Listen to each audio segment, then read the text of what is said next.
She was a concubine of Emperor Xianfeng of the Qing dynasty, the mother of Emperor Tongzhi, Zaichuan, and the supreme ruler of the late Qing government, holding power for 41 years. Not only was she known for her political maneuvering, but she also shocked future generations with her life of extreme luxury. Let me take you into the life of this queen of power and see how she became a symbol of extravagance.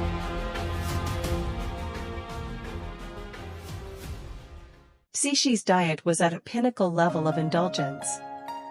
She had 120 imperial chefs, preparing 100 main dishes and 100 types of pastries, fruits, and sweets for each meal, filling 3 large tables, which still seemed insufficient. However, she would eat no more than 3 or 4 items in one sitting, leaving the rest largely wasted. Not just food, even her tableware was exquisite. For example, in winter, her dishes were served in heat-retaining gold or silver vessels, while in summer, bowls and plates made of crystal or agate were used. Even her chopsticks and spoons were made of ivory or precious metals. Cixi was very fond of flower tea. The water for her tea was fresh spring water fetched daily from the mountains. Her flower tea was brewed with freshly picked flowers and high-grade tea leaves, offering both the fragrance of tea and flowers. Additionally, Cixi had a peculiar fondness for drinking breast milk. It is said that she believed breast milk cured her of an illness, leading her to firmly believe it could prolong life. The palace specially selected a group of wet nurses who worked in shifts to ensure she always had a fresh supply of milk. Cixi had an almost obsessive fondness for fruits, but not for eating them. She adored their fragrance, especially the scent of apples. Every day, her room was filled with fresh fruits, and attendants would fan the air to enhance the fruit's aroma. To keep the scent pure, any fruit showing signs of spoilage was immediately discarded. According to historical records, Cixi consumed 763 kilograms of plums, 492 kilograms of peaches, 510 pomegranates, and as many as 150,000 apples in a year. Apart from her diet, Cixi's pursuit of beauty was undeniably astonishing.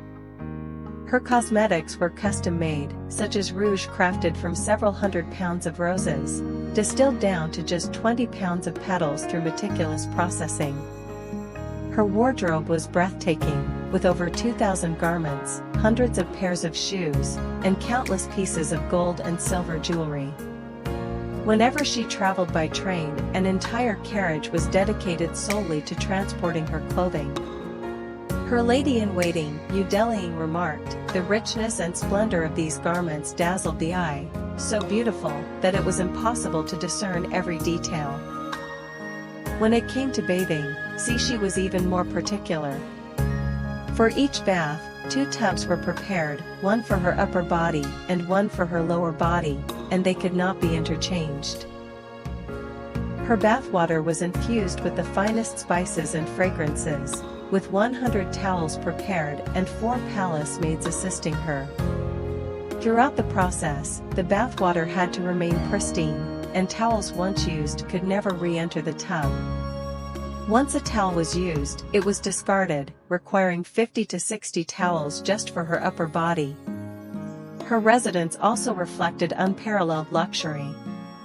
Cixi spent 630,000 taels of silver renovating the Palace of Gathering Elegance. Originally a residence for imperial consorts, it was transformed into her personal sanctuary. The furnishings were exquisite, made of the finest wood, and even the floor tiles, gold bricks, required hundreds of steps to produce. Though not made of actual gold, these tiles produced a metallic sound when stepped on, giving the illusion of walking on gold, an extraordinary effect. As the supreme ruler of the Qing dynasty, Cixi's extravagant lifestyle incurred astronomical expenses, directly impacting the dynasty's fate. It is estimated that her daily expenses equated to about $14 million in today's terms. Even more shocking, For her 60th birthday, she diverted funds intended to strengthen the navy, to build gardens, host banquets, and decorate her tomb. As a result, the Qing dynasty suffered a humiliating defeat.